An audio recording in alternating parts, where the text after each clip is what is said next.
Brooke and I are convinced that this is a great year to be seriously considering a trip to South America. And there are a couple of reasons why. So since the pandemic, South America just hasn't come back as strongly as, let's say, Europe has. Last year, everyone was flocking to Europe. I think they wanted to go back to the iconic places they know and love. And but not near, like, people are just sort of overlooking South America, which is a shame because there is so much there. It's there's so much diversity, so many amazing landscapes, interesting cultures, and it's much emptier than continents like Europe. So that's one reason why. Another is, some people may, they are hearing stories and they're hearing about, protests or crime, and they're thinking, well, aren't parts of South America unsafe? Like any continent, there are plenty of places that are very safe. Like any city that we know, there are the neighborhoods that are very safe and the ones that aren't.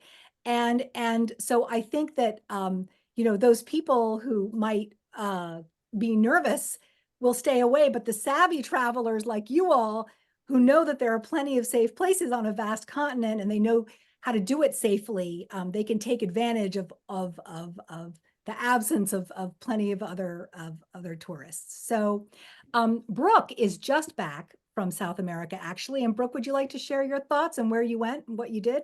Yeah, absolutely. Hi, everyone. I just got back from Peru last week. I was there for about 8 days, and it was my third trip to Peru. As Wendy said, I love South America.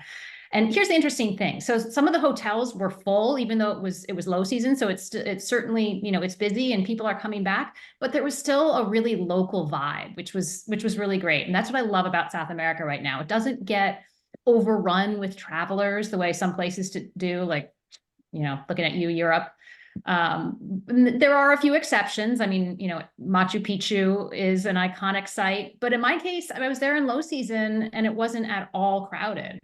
So, even in the busiest periods, South America gets orders of magnitude fewer travelers than Europe does and other parts of the world. Things do not always run like clockwork, as I'm sure the people here will attest. But that's, and I was reminded that on my trip to Peru, but also of the value of having an expert watching over me and in my corner. You might have heard that there were protests near Machu Picchu recently, and I was actually on one of the trains that was blocked by protesters. We got through, and I didn't end up overnighting near the site because of the protest, but I still got to visit. I never actually saw a protest or a single protester, and I certainly never felt unsafe the entire time I was there. And that's because Marisol, who you'll meet soon, and her team were watching over my trip. And if I'm counting correctly, I tried to add it up yesterday, and I think that was my 11th trip to South America. I convinced my husband to honeymoon in Chile and Argentina. I've gone hiking in Patagonia, taken my parents and my son to the Galapagos. I adore Colombia. We actually got one question submitted prior to this travel talk that was, apart from the Galapagos, what are good family destinations in South America? I loved Colombia. My son was 5 or 6, I think, when we went, and I loved it as a family destination. It's a short plane flight, especially from Miami. It's just a few hours, a few more from New York. There's little to no jet lag, depending on what time zone you're in the US. And it's so diverse. This little country that's packed with coffee country in the hills, funky Medellin, Caribbean Cartagena, many different landscapes and atmospheres in different parts of the country. And I had stereotypes of Colombia before I went, like many of you may have, and the country defied every single one of them. It's also a place where the seasons are often different. So, when it's cold in parts of the US, it's often warm in parts of South America. And it's a place where, I came home on Monday. I had taken an overnight flight, 3 different legs, but I came home feeling relatively refreshed and jumped into 2 meetings on Monday afternoon because I wasn't battling like a 10-hour time difference. So that's another thing to love. I just Absolutely. want to jump in and also mention a couple of housekeeping tips for tonight. We have a Q&A box. Make sure you open that up in your Zoom window, and you can type in questions that you have for our group there. and we'll try to answer as many of those as we can. And also my colleague Flory will be putting links into that Q&A box to articles and other resources. So watch for those there. And I should have mentioned, I didn't introduce Brooke properly because I was so excited to get going with this conversation, but Brooke is our executive editor, and many of you know her because she is on the other end of your questions that you send us. Dozens of you every day are sending us trip requests. You know, you're filling out the questionnaire and telling us where you want to go and how you want to do it and asking which travel specialist you should use. And Brooke is on the other end of all of those questions that you send. So I know a lot of you know her, but those of you who don't know her yet should know her. So this talk will be a great introduction to Brooke. And Brooke, also, those were a couple of great points you made about how, you know,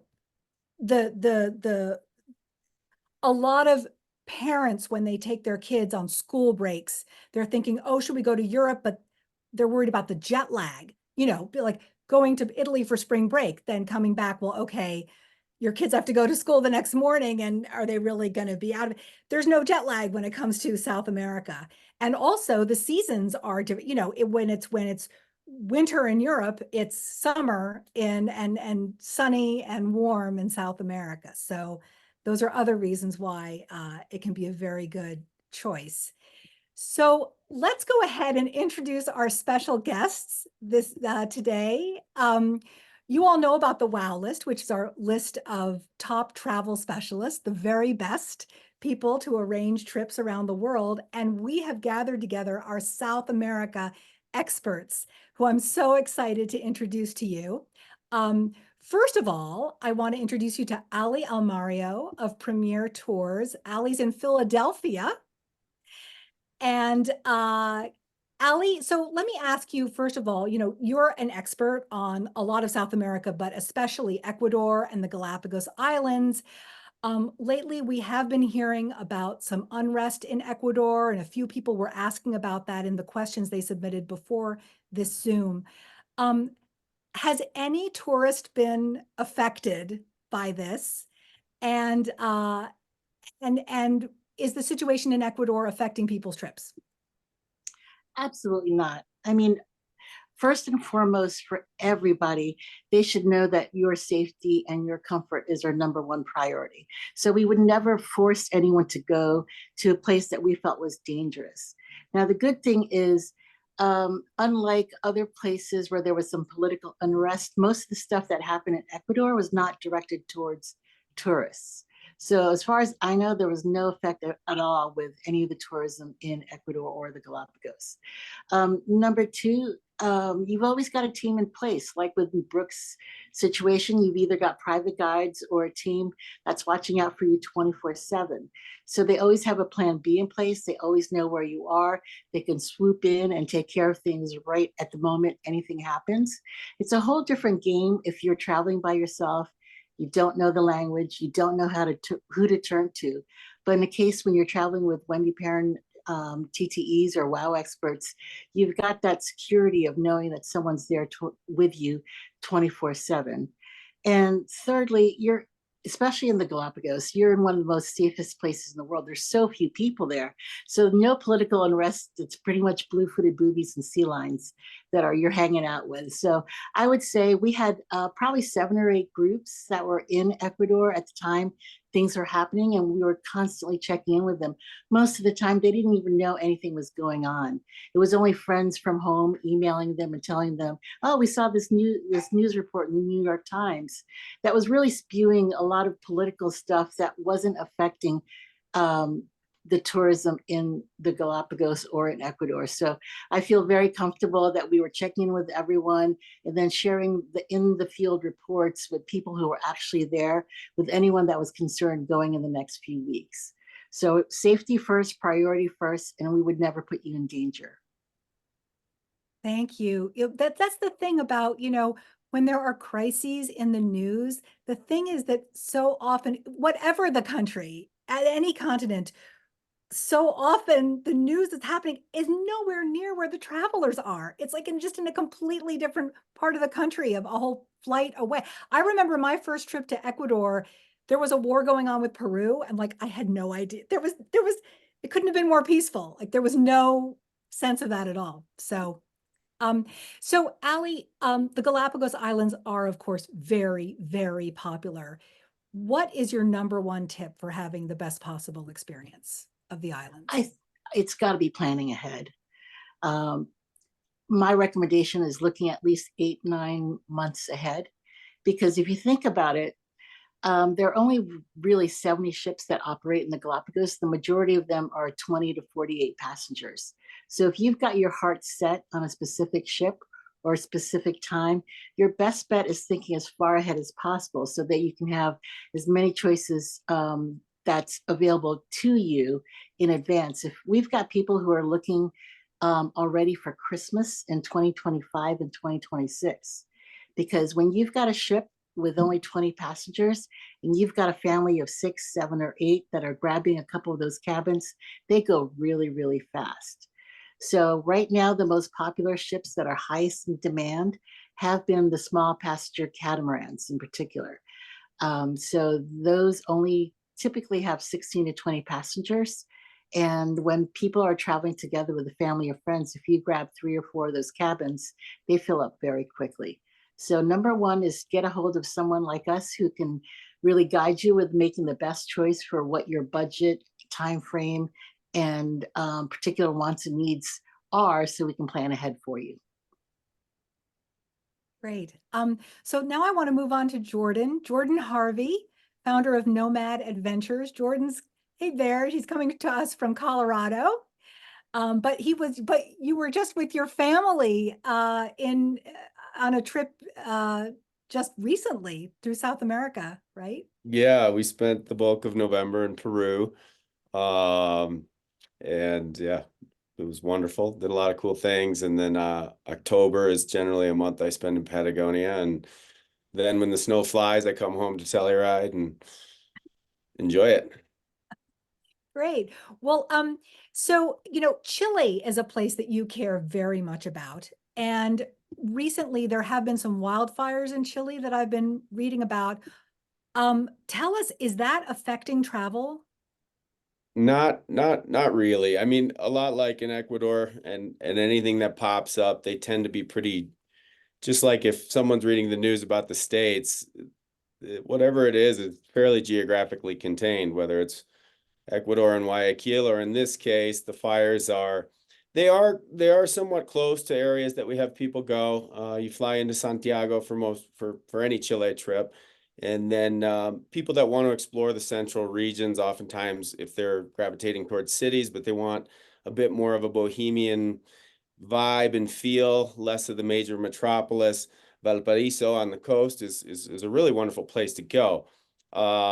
And it is in the sort of province of Valparaiso, so we're hearing that name a lot. However, the fires are north and east of that city, affecting Viña del Mar more, which is more of a national beach destination. So we don't have folks generally staying in Viña del Mar. We do have them staying in Valparaiso, but thus far everything is a-okay. There were some road closures. We didn't have anybody using the road on that particular day. The fires are pretty much contained at this point. The roads are back open. So everyone that's scheduled to go as of this and next week, we have not modified the itineraries, but continue to watch it and like I say, it sounds like as of today they're contained, but just like anywhere. And when you look at it too, the size and the scope of them are not, it's a tragedy. People have died, that it's in a populated area, so that let's not undercut that. But in terms of affecting travel, or relative to, say, some of the earthquakes over the years that we've had affect travel, this is kind of a blip on the radar. Right. Well, Chile is also a huge country, right? I mean, like, I feel like so many people, they think about South America and they think, okay, if they're going to go there, they want to combine a bunch of different countries, but already just within Chile alone, you're combining so many different types of regions and topography and everything, right? I mean, how do you kind of try Yeah, to get a taste of everything?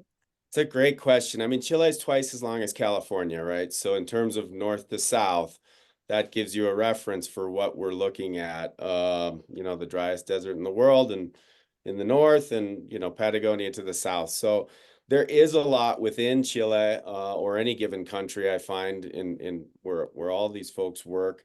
So I usually approach country combos with a grain of salt, or say, or really with a little bit of trepidation. You know, the focus is, what's your duration? Let's try to work to define duration, you know, and that may be approximate, it may be flexible, but in a lot of cases it's somewhat fixed. And duration, and then what I call pacing preference, or the smile factor. You know, how fast do you like your trips to move? How busy do you like them to be? And paying attention to those factors, and then also looking at what regions suit the interest. If it's, say, Southern Patagonia or the Lakes District with Chile and Argentina, you have some pretty natural flows that would bring the countries together. So if there's 2 weeks and the pacing, you know, preferences fit, the style and activities of interest for the traveler fit, then a country combo can be a really, really great option. But oftentimes there's 2 or 3 countries, a 10-day target, you know, and we're just having to sort of educate on what each region, you know, presents, and then also using a trip skeleton to sort of represent how often you may or may not be in an airport, how much overland travel is involved, using that tool for people to see, is this the flow that really is going to make me smile and have fun? Because, you know, that is one big component of the trip. So I think I use those factors primarily to drive and see if a country combo is what would fit. Right, right. I think, you know, a lot of people just don't have, the problem is sometimes you need a lot of time for South America, and some people just don't have that much time. Maita, I would love to ask you, this is Maita Baranechea from My 10, and she's coming to us from Buenos Aires, Argentina. And when people want, like, let's say you only had a week for Argentina, what could you, is that enough? What could you do? Hello, everybody. Thank you, Wendy. Well, a week is a bit short to my preference, but of course you can do it. We have clients who come for, a weekend to Buenos Aires, imagine, coming from the US. But I would say that with a week, you have time to do well 2 destinations. I would say that any destination throughout Argentina in general needs 3 nights, so that one is more of a travel day, and then you have 2 full days.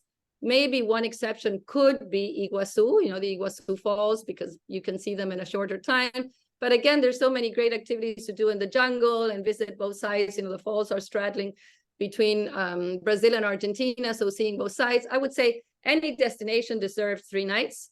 So with 7 nights, you could do Buenos Aires and maybe a day trip out into the countryside, or crossing to Uruguay, or going to the Delta. Buenos Aires is at the mouth of what is considered the world's widest river, which is the River Plate, and it's a delta which is very colorful and picturesque. So those are day trips, or learn a specific activity that could be done. And otherwise, you could do also Buenos Aires, the wine region of Mendoza, for example, and a short escapade to Iguazu, for example. One more thing, go down to Patagonia and combine 2 destinations that do not need flights. For example, you could go to the glaciers region, flying 3 hours from Buenos Aires to Calafate, and then combine it with El Chaltén. If you are outdoor lovers and you like hiking and the outdoors, that's a destination that does not need another flight. What are the best times of year to go to Argentina? I mean, I think it depends on what you want to do, right? There are so many different types of trips. True. I would say that generally one would say from November to April. So that would cover our spring, summer, and fall, opposite to yours in the US. We have opposite seasons. But having said that, I really love the shoulder seasons, which would be our spring and our fall. January and February, which are our peak summer months, they come like the more touristy times of the year to come. It can be hot in Buenos Aires, can be hot and humid during our summer. And everything is not that alive as in the rest of the year, because it is when locals take summer vacations. And for example, it can be a little windier in Patagonia, although the weather should be warmer, but nowadays you don't really know. Patagonia is a region where you can have, 4 seasons in one day. So you always have to be ready for any kind of weather. But I would say Argentina is a year-round destination, so you can come anytime. Actually, our winter in Buenos Aires is usually very pleasant. If you're coming to ski, remember we have opposite seasons, so July, August, September. This year we had snow until October, so I went skiing even at the end of October.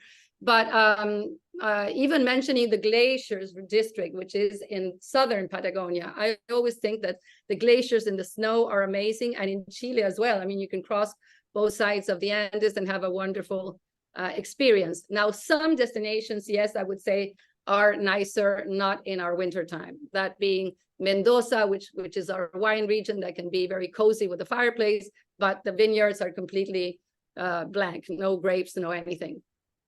And of course, if you're going to the beach as well. What's the little known, like what's the best kept secret? What's the off the beaten path find in Argentina that people shouldn't miss? Okay. Or are there 20? Just give us one. Sure. I would say depending how off the beaten track you want to get, right? Because what could be off the beaten track for some travelers may not be as deep traveling for others. But let's say if it's for someone who is adventurous and likes, well, also depending on the special interest, but let's say, for example, someone who enjoys marine wildlife, South America, or the south of South America is known for having penguins, whales, sea lions, elephants, seals, orcas, and so on, dolphins. And well, there's an area which is, I think it's quite virgin still, which is what we call Blue Patagonia, which is the South Atlantic coast, where you go for these kinds of species. And you also have inland species, which are South American animals, which are like the camelid, the guanaco, or the South American, the Patagonian rhea, which is a smaller ostrich, and so on. But really, you have a guaranteed 100% viewing of whales. If you want to concentrate in the marine wildlife, then you should come, I would say, October, November until the first week of December, because whales, penguins have different seasons, but that's when everybody gets together. So that's really amazing. And I would say nowadays, there are some great properties on the ocean, even some that have some of the southernmost vineyards in the world and that grow by the South Atlantic Ocean. So combining food and adventure and wildlife, that's great. Well, no wonder it's hard to fit it into 1 week. Yeah. Thank you. Thank you, Maita. My gosh, I think you could spend a year there. So now I'd like to move on to Boris. Boris Sekovic of Amacuna Travel, who is coming to us from Medellin in Colombia. I may have mispronounced that. Boris, how is it pronounced? That's correct. Oh, Boris really? Sekovic Okay. is fine. All Yeah, right. well done. Good. Well, it's great to talk to you in Colombia. I think a lot of people have Brooke was talking about this earlier, have real misperceptions about Colombia based on the situation, I don't know, 20, 30 years ago. Actually, there's a lot of luxury in Colombia, and I think Four Seasons is now opening its 3rd hotel there. That's amazing. Can you tell us a little bit about the luxury experience in Colombia? Yeah, definitely. Thank you, Wendy. The important thing to understand is that Colombia started to sort of turn a new page in 2002, and that's really when things started to improve for the better. In terms of the luxury segment, we've been going now for 10 years, and I think when we started was just the infancy of sort of luxury travel in Colombia. And it's not only based on the hotel, as we all know that luxury can mean many things to many people, but certainly there's more and more offerings because Colombia has a lot of potential, but we were for the first few years limited by the infrastructure. So there were many destinations that are worth seeing, but just as a luxury tailor-made agency, we always focus on a set of minimum standards, and obviously Cartagena being the most well-known destination has seen the most investment. So there's already sort of 2 world-class properties there. And now with the Four Seasons that's due to open either end of this year, beginning of next year, which will have 132 rooms and is probably going to be the, if everything goes to plan, the standout luxury property in Colombia.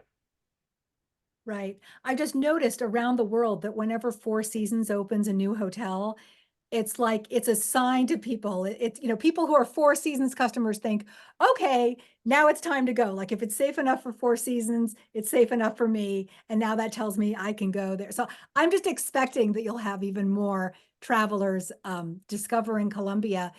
I also feel like it's becoming more and more appealing to families. We're getting so many trip reviews. We're hearing from these travelers who are coming back from trips you've arranged and their families, and they're like having all these wonderful, there's a lot going on in Colombia, a lot of things for families. Brooke discovered that too. Yes, that's correct. And you know, especially for families, Colombia has the checkered history it has. So when you're thinking of family and your children, you know, people tend to be a bit more concerned. So obviously, the short answer is Colombia is perfectly safe. At least at the destinations we operate, we haven't had a single incident in 10 years. And like I said, more and more of our clients are families from the US. And the good thing about Colombia is the one thing that clients always mention in their feedback as the one thing that really surprised them about Colombia is diversity of the country. So many clients often refer to it as many countries within a country. And that's because it's a very mountainous terrain that historically it was difficult for populations to move from one area to another. So there's all these microcultures that are developed. So as you move from one area to another, everything changes. So what's interesting is that for a multi-generational family, on one trip, you can pack in history, culture, nature, adventure, food, colonial towns, as well as rainforests and beach destinations. So it really does tick a lot of boxes for a family that might have different interests. So over a course of about, let's say, anywhere from 10 days, from 8 to 14 days, you can actually get quite a diverse experience, and that tends to work pretty well for families.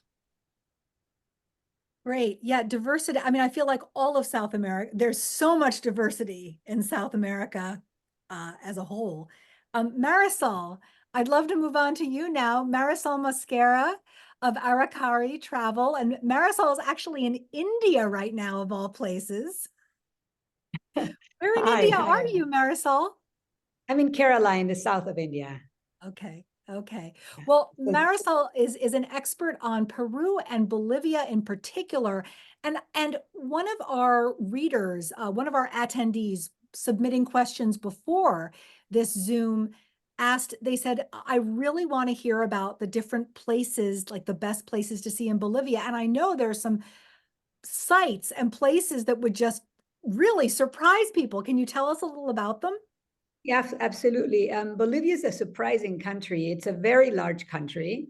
It's landlocked, and it covers 2 very distinct ecosystems, to put it sort of summarize. Very high mountains and plateaus, and then the jungle and the savannas.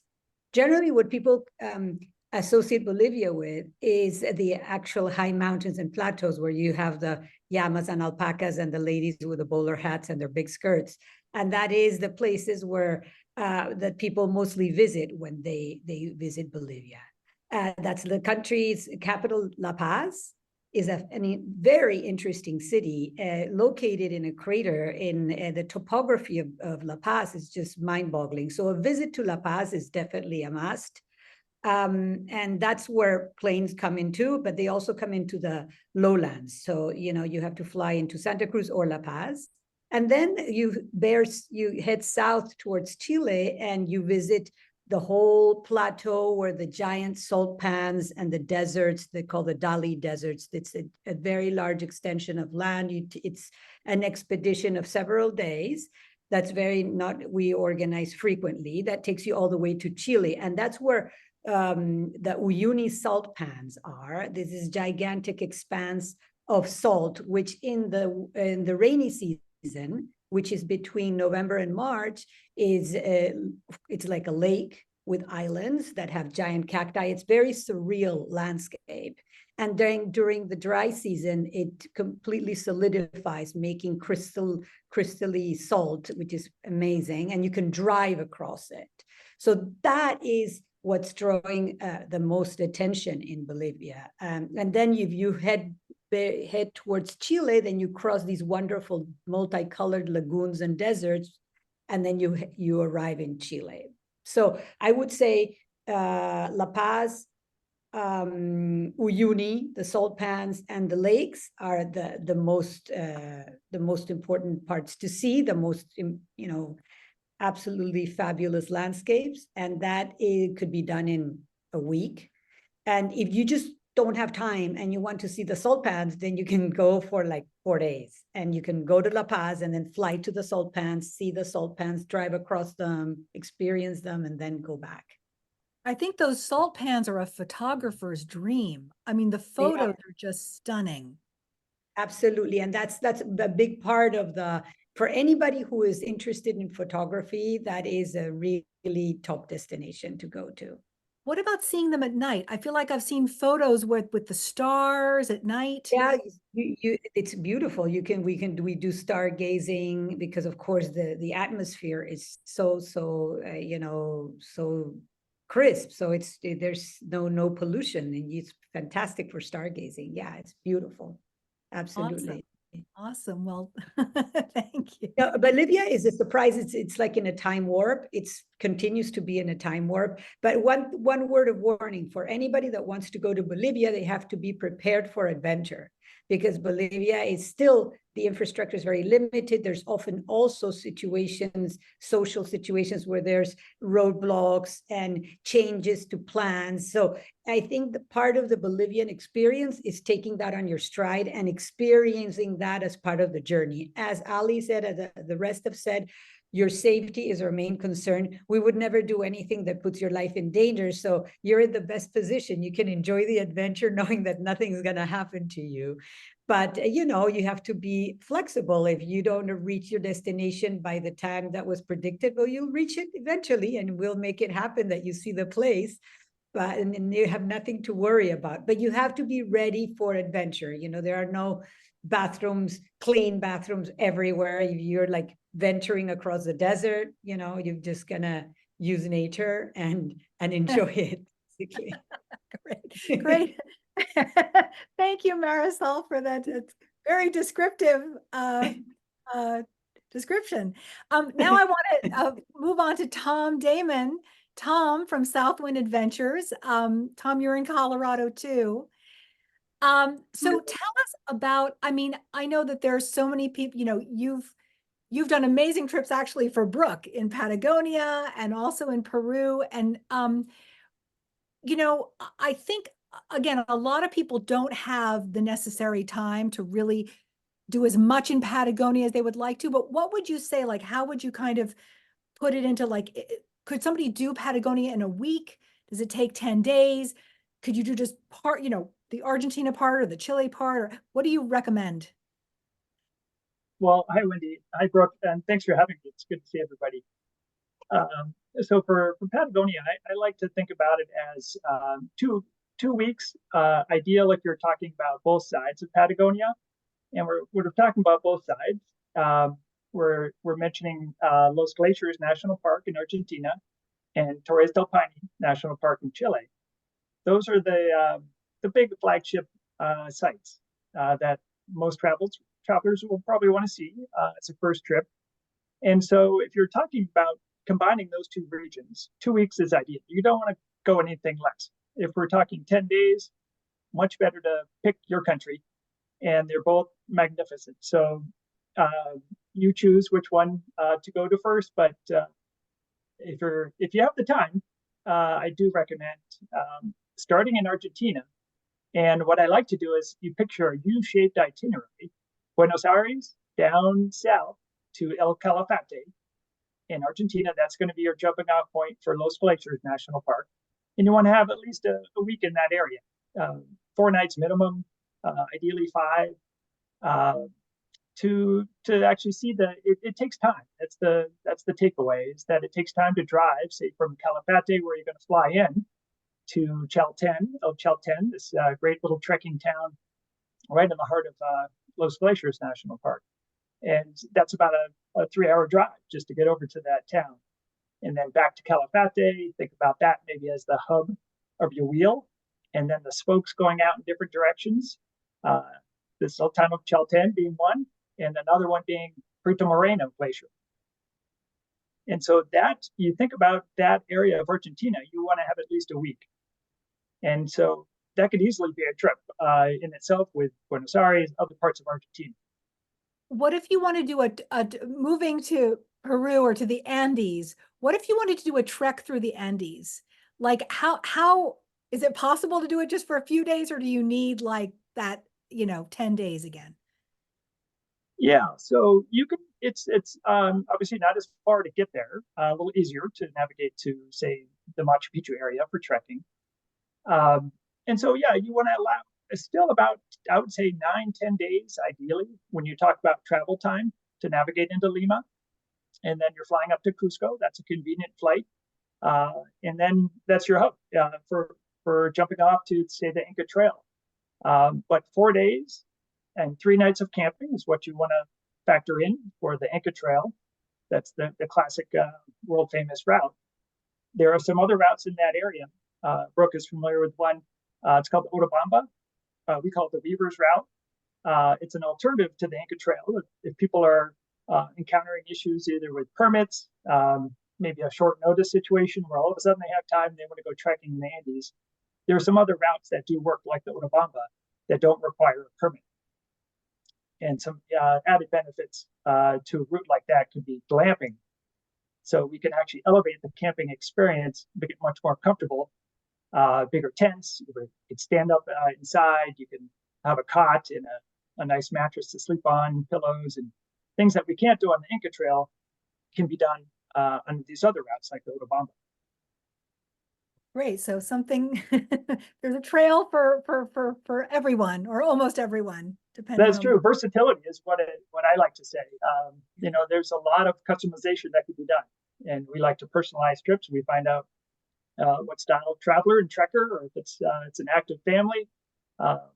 We find out what people want to do, and that's the nice thing about a lot of these destinations is the versatility. Yeah. Great. Well, thank you, Tom. So Wendy, it looks like we've gotten just jump in, and I'll ask Flory to put in a link to an article I wrote about Patagonia, which can help people, I hope, who are thinking about how much time to spend there, kind of what fitness level they need. And that was based on a trip that Tom planned for me to Patagonia. We're getting a bunch of questions. Brooke, have you been looking at these? Sure. Yeah, we can jump into those. The first question that came in was from a mom who says, I only have a week, so it's coming up March 9th to 17th. Any ideas for a mom and a 21-year-old son? We've also already heard that Colombia is a great place for families. Anyone else want to jump in with an idea for a week with a 21-year-old?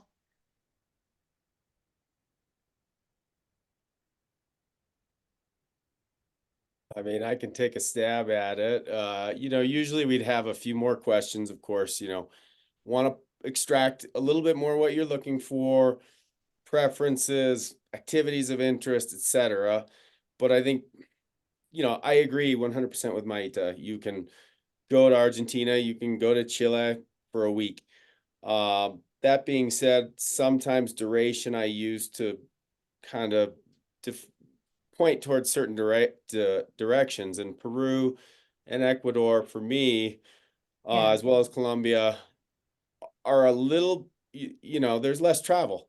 The international flight, when you look at Chile and Argentina, even though these are my primary destinations, but the truth is overnight flight down and back. So if we're looking at 8 days door to door, that's 6 days on the ground, potentially 5 nights, 6 days, or 6 nights. And that amount of nights is maybe Buenos Aires and then one other destination for 3 nights, or Santiago and then one other. So just in terms of only knowing about duration, maybe the Northern Andes would be a place to then discuss, all right, what do you like? What are you looking for? What resonates most in your travel style? Then we could kind of define that. And Ecuador, for me, you know, of course, the Galapagos is amazing, but mainland, much like Colombia, has a lot of, you know, I mean, it's got everything in a tiny country, generally without any regional flight. And flights and logistics, when it's a short, tight trip, that really has a lot to do with it. So that's one thing that boils to mind for me, you know, landing in Quito and going to places that are within a couple-hour drive potentially, and seeing love two that, regions yeah. plus Quito in 6-7 days on the ground, being home in not much more, that might help maximize your experience. Yeah, the hacienda in the Andes, Mashpee or another lodge in the cloud forest. Marisol, did you have an idea as well? Yeah, well, I think that depending on where they're from or where, I think going to this time of year, well, for a week, I mean, this time of year for a weekend to Lima and Cusco, Machu Picchu is also very doable in a week. That's and as you said, Jason said, yeah, I second that. I think that it's a very doable. We have a lot of clients coming for a week, do a little bit of trekking, do a lot of food. And because Lima is a great place for cuisine and it's very accessible. So yeah, and during these months, it's fabulous. And So, Allie, were you hoping to? Yeah, and I was also going to recommend for a short trip like that, maybe do the Amazon for a couple of nights, because it's a quick, easy flight. So you can go into Quito or Lima and then do a quick flight down to the Amazon, spend a couple nights there. And so you can get a mix of wildlife and culture in a short period of time with just very quick flights. It's usually about an hour, hour and a half outside of the main city. So you can easily do that in a week. So you can see from the breadth of answers that we've gotten that there's just so many options in South America. There's another question Anne asks that I love. Where do the locals go for vacation in January, February? So I'd love to hear from Maita and Boris. You're both living in your destination. So as locals there, where do you like to go? Sure. I would say, well, Argentina, Chile, and Uruguay are a bit similar but different. In Argentina, everybody goes on vacation normally, Christmas and New Year's, and then January or February, and schools start at the end of February.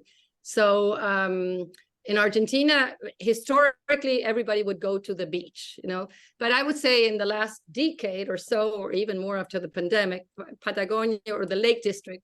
You know, Patagonia is a huge region. You know, when we locals talk about Patagonia, it starts really south of La Pampa. Well, nowadays we call it Pampagonia because another province has been incorporated into the Patagonia region. But let's say it covers the Lake District, the central Patagonia, on the Andes region, and also on the coast, and then the province of Santa Cruz, and then all the way down to Tierra del Fuego. So depending what part of Patagonia we're talking about, and the same goes for Chile, right? I won't go into such specifics, but I would say the difference is that most Argentines go to take vacations in January, and they go to the beach or to the mountains. And that means a lot, the beaches south of Buenos Aires, like Mar del Plata, Pinamar, Cariló, Mar de las Pampas, Valle de los Moros, and so on. Or a lot go to Uruguay. A lot go to Punta del Este and Jose Ignacio, and all the coastline of Uruguay is more visited in the summer, but by Argentines than even by Uruguayans.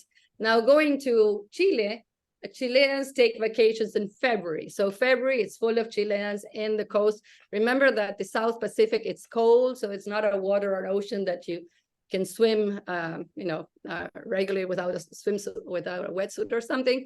But also they're beginning to go a lot to the Lake District. So I would say that's a little bit of the scene. Mm-hmm. And how about Boris? Where do you go on vacation? Well, I mean, Colombians generally take their majority of their vacations in December and early January, especially families with a school calendar, which is slightly different in Colombia. But Cartagena is the most sophisticated destination. I would say that's why clients are often surprised why Cartagena has a 5-night minimum stay requirement over New Year. That's been in place for more than 10 years, so certainly since we started operating. And it's just because it's always been a popular destination for Colombians. But there's other coastal destinations, not really places where we would send clients. It's just for Colombians, it's all about family. So they tend to either go to their farms or go to the coast, and they all join in together. These are big, large families. In terms of other sort of more interesting destinations for travelers, towns like Villa de Leyva or Barichara, where people from Bogota would go for the holidays. Those are sort of two of the prettiest and most well-preserved colonial towns in Colombia. So those are interesting destinations, certainly not nearly as crowded as Cartagena would get over Christmas and New Year. But yeah, there's also the northern coast, north of Cartagena, around Santa Marta and the Tirona area. But yeah, it's very much like Argentina. Some people stay in the mountains, others go down to the coastline. Awesome. Thank you. I may jump in just briefly. Sure. Sure, because you asked me where I go and I didn't answer that. So yes, where I go is, well, I just arrived from Patagonia from spending the last month. And, you know, this amazing situation that we live nowadays, that we can be connected anywhere. I normally spend a family month in Patagonia, in family property, and also go to Uruguay, to the, you know, the Jose Ignacio, the areas of Uruguay. So that's where mostly my summer vacations would be. Mm-hmm. Yeah. Excellent.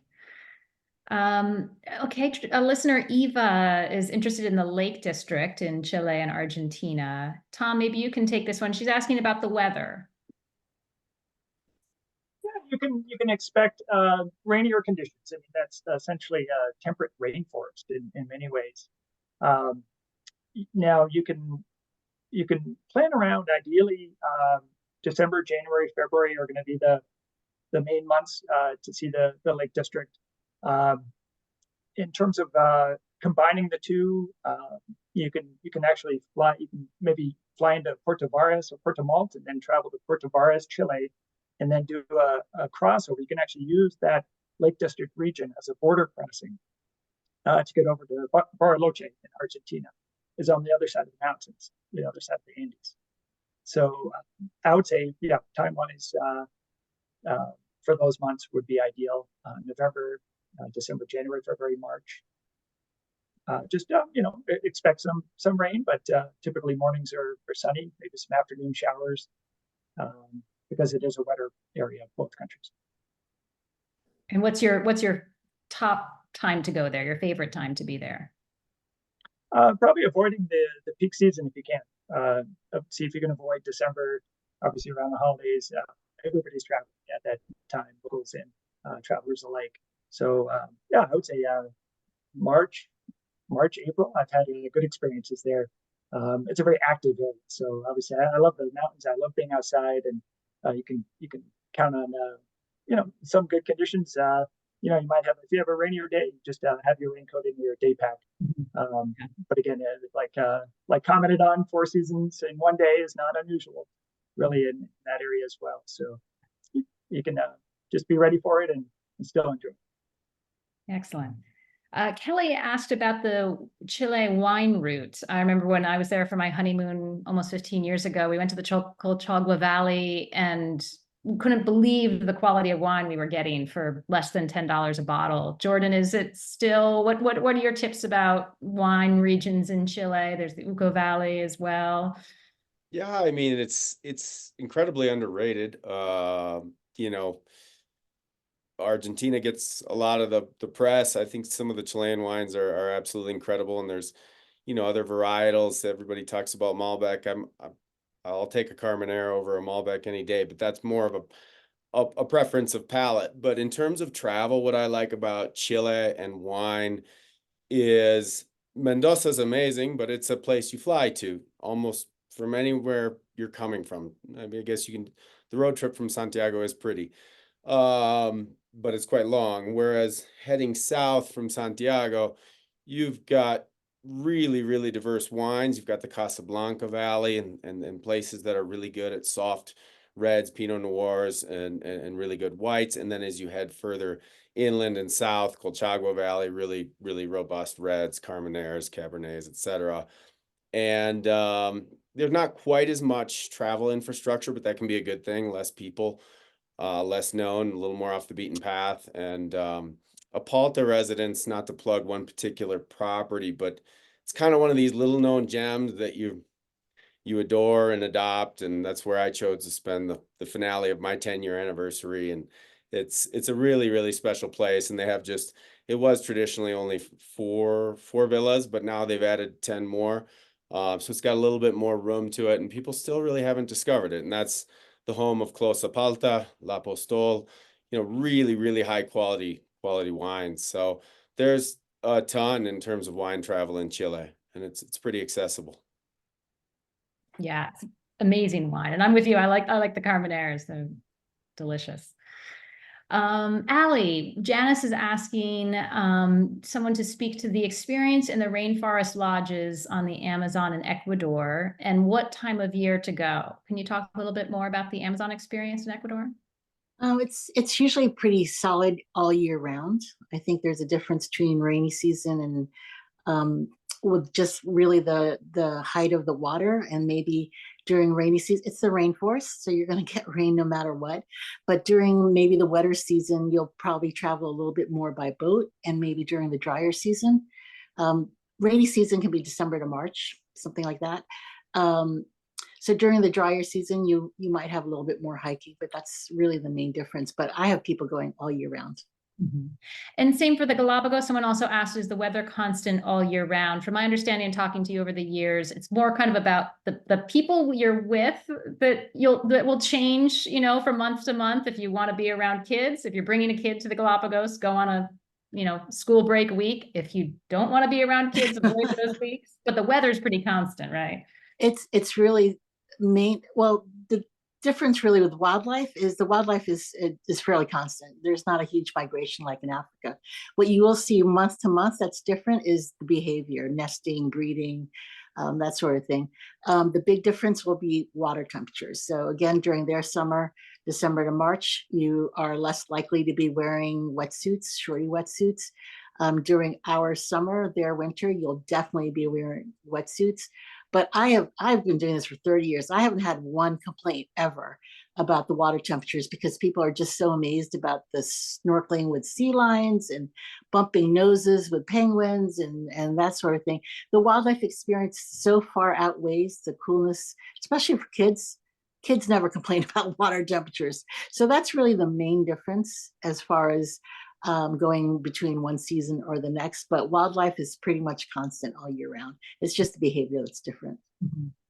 And you had said earlier, try to book at least 8 or 9 months out, and probably even farther than that for Christmas, New Year's for that. Just for the greatest option, where the most number of ship options, because the closer you book, if you're booking 2 or 3 months out, then especially if people have very specific times of days they can travel, because the ships depart on specific days, Monday to Monday, Tuesday to Tuesday.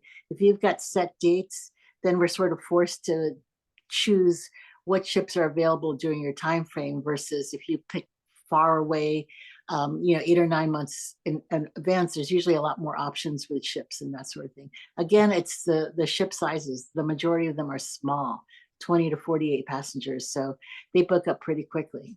Mm-hmm. Marisol, I saw you put some great intel in here. I'd love for our whole audience to hear your thoughts on Peru destinations that you can that complement Machu Picchu and Lima. What's less visited but worth it? Yeah, well, there's almost everything is less visited than Machu Picchu because we are like, it's a blessing in disguise to have such an iconic site in our country. So there's many places that are wonderful in the south of Peru, in the area of Machu Picchu and Cusco in the south. There's Lake Titicaca, which is very, very much worth it. Arequipa and the Colca, it's a fantastic destination that combines adventure, off the beaten path, and countryside and a colonial city. Or go north to see archaeology and nature. Chachapoyas would be fantastic choice. Yeah, so many options. It's a beautiful country. Yeah. Maite, we have a couple of travelers thinking about Buenos Aires and Uruguay. One is interested in spending a whole week in Buenos Aires. That's probably refreshing for you to hear. So many people kind of zip in and out. They enjoy immersing themselves in the city, would take a day trip to Uruguay, and then go to Iguazu Falls for 3 days. What do you think of that plan? Perfect. Perfect. Perfect. Buenos Aires, you could spend a month and still have things to do. It's a very cultural city. It's a foodie city. It also has a great nightlife, even great museums, art galleries. I mean, you can never be bored. And then each neighborhood has its own character. It is a melting pot of Europe. So, of course, like what is considered the most elegant or sophisticated district in the city is more French style, but then you go into more, you would feel at some points that you could be in Barcelona or Madrid, and then all of a sudden you could be in Naples, Italy, or in, we even have a German neighborhood. We have a Chinese Chinatown. I mean, you can really go off the beaten path inside the city and have a ball. And then going out of the city, as I explained before, you could have so many, and then depending on the time of the year that you come, right? Because there's great seasons, there's a great art show, there's great fashion, there's great design, there's the polo season, there's soccer year round, I mean, you will never be bored. And then a quick trip to Iguazu, which is over an hour and 35 minutes flight north. And then you only have 15 minutes maximum to get to a good hotel, which you could either be right over the falls so that you don't have to even to take a car anymore, or you can be close enough that 15, 20 minutes away, you arrive to the national park. You'd be only even straddling the two sides so that you can see Brazil and Argentina. There are new hotels that have opened recently. I mean, there's a lot to do there. Absolutely. I know we've gotten a number of questions about Brazil. I know it's a huge, wonderful destination, South America. We're missing, unfortunately, tonight. We had a Brazil specialist planning to join us, and something came up. He had to travel unexpectedly, so Paul couldn't be here. But I think Tom, you do some Brazil. Anyone else? Marisol, maybe. Anyone want to jump in with just like their favorite tip about Brazil right now? Wildlife lovers, head to the Pantanal. I've had a great experience there.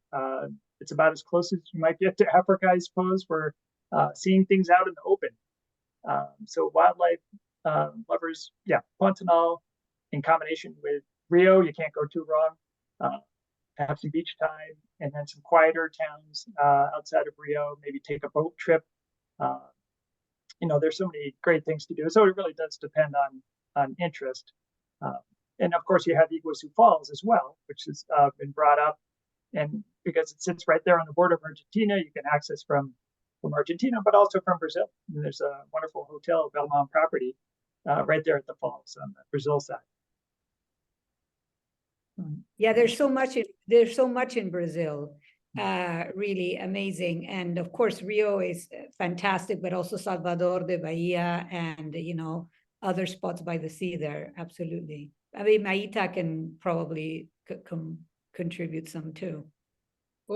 Thank you, Marisol. Well, yes, if you like beaches, Trancoso is unbeatable with its lovely local character, so charming, so really quite unique. Then if you're a nature lover, I will also do, apart from Pantanal, the Amazon, and Fernando de Noronha, these islands, which is far off from the coast of Brazil, but that are really nature protected, and they have a maximum of people who can visit per day. And it's amazing from snorkeling and scuba diving, or for surfing, depending the time of the year. But you can swim with turtles, you can see so much wildlife, and the beaches are amazing, and it's really still very wild and preserved. I really love it. Well, and as Marisol said, it's a huge country, so there's so much.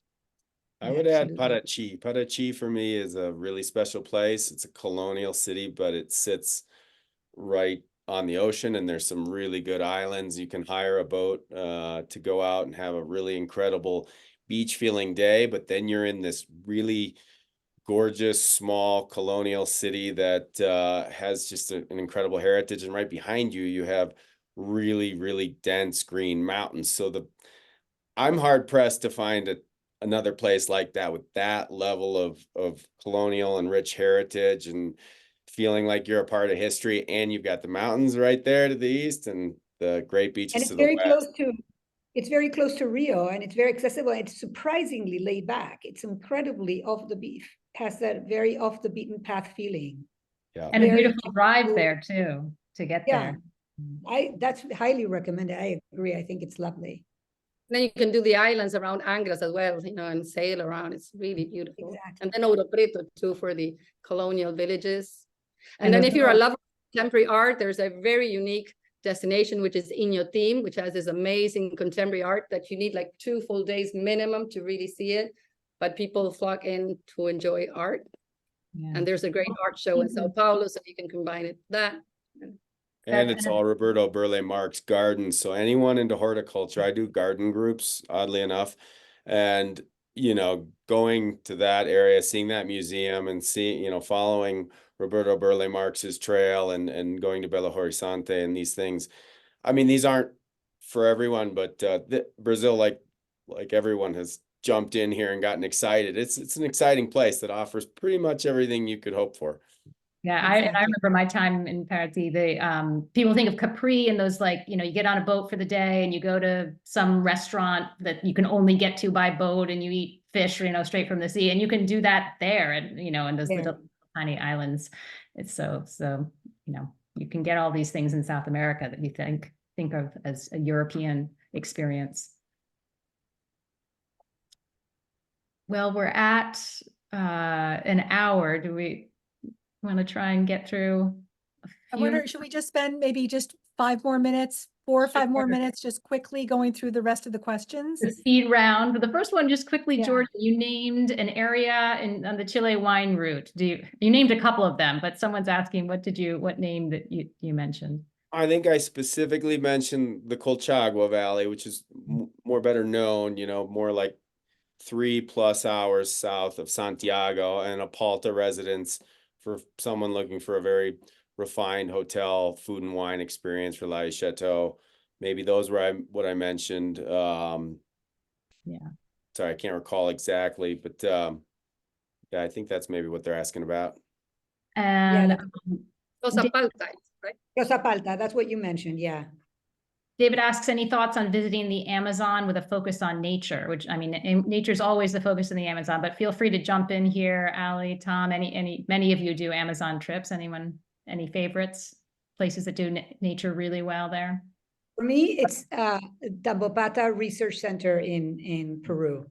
I would recommend that, to Google that and find out, or, you know, more about it. It's very well done. Very well done. Very experienced guides, Very naturalists. experienced guys, yeah. Tambopata Research Center, it's called.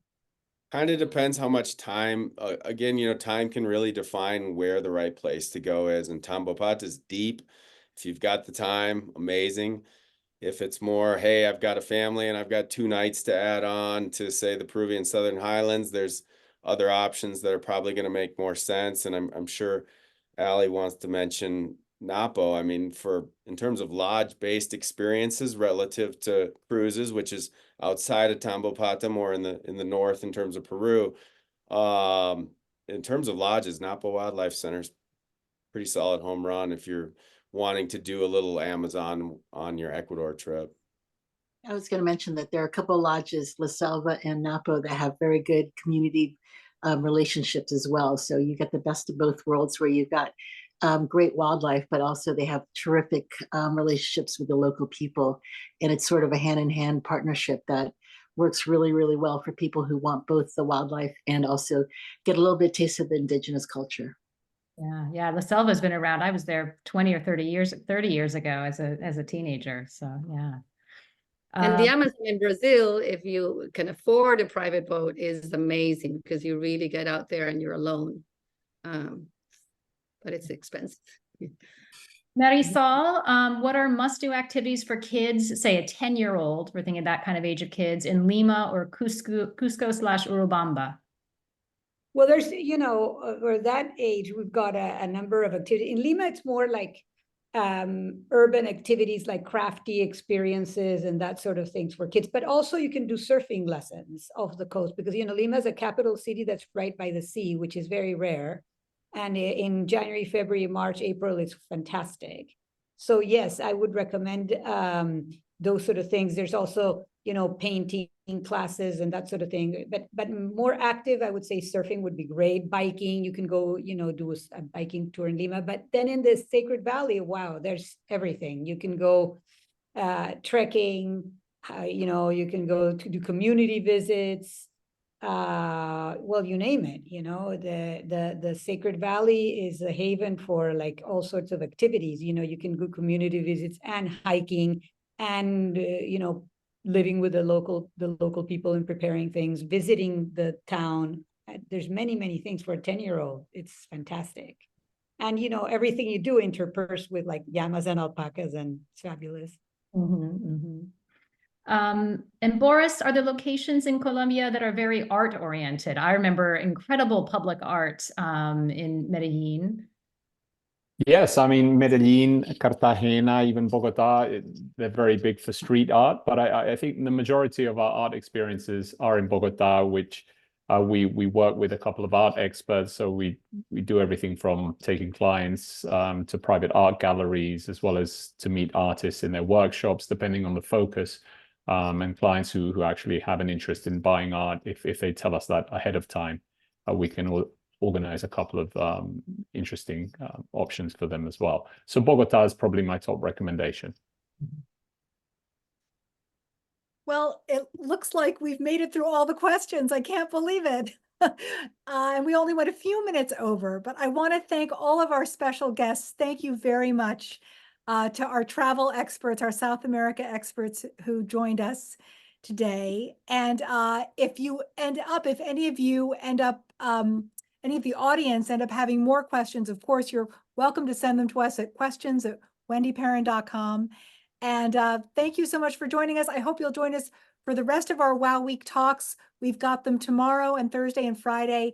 And if you go to WendyPerrin.com and just right there on the homepage, top article, you can see the calendar and sign up for any more travel talks. Thank you again so much for joining us, everybody. Have a good evening. Bye. Thank you. Bye. See you Thank you, guys. Wendy and Brooke. Thank everybody. you.